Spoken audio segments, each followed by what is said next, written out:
Hello guys, good morning.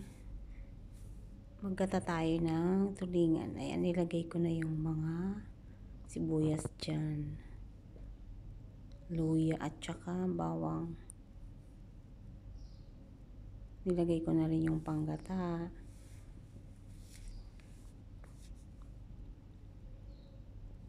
Tapos pagkalagay ko ng gata, ipakulo ko muna siya.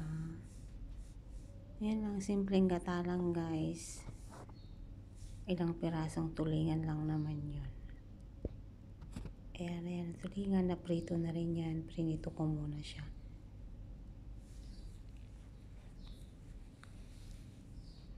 Lagay na natin yung tulingan.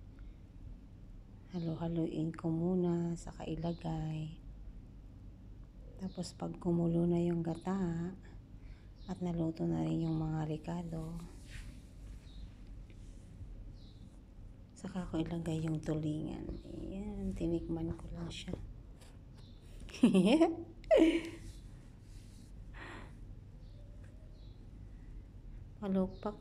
Pakuluin muna natin. Ayan. Lagyan ko ng asin. Hoy, tama na. Baka naman maalat na. Daming asin na nilagay. Parang wala ba akong panlasa dyan? Hindi ko alam. Ayan, hinalo ko siya ulit.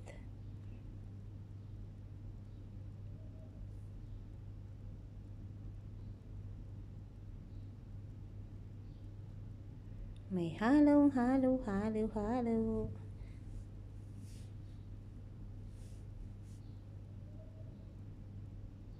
Nailagay ko na yung yung tulingan.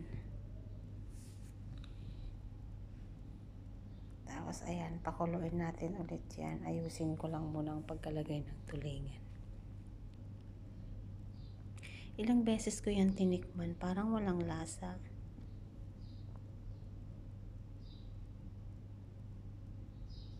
Ayan, kumukulo na siya, oh.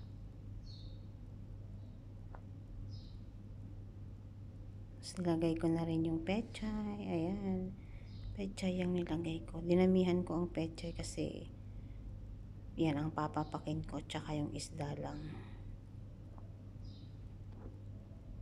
Daming pechay, oh.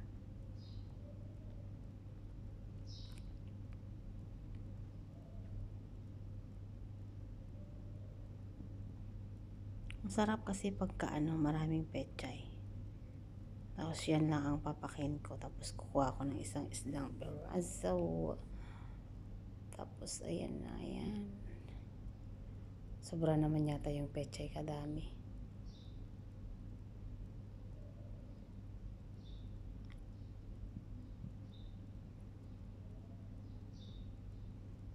Pakulo lang natin yan, okay na.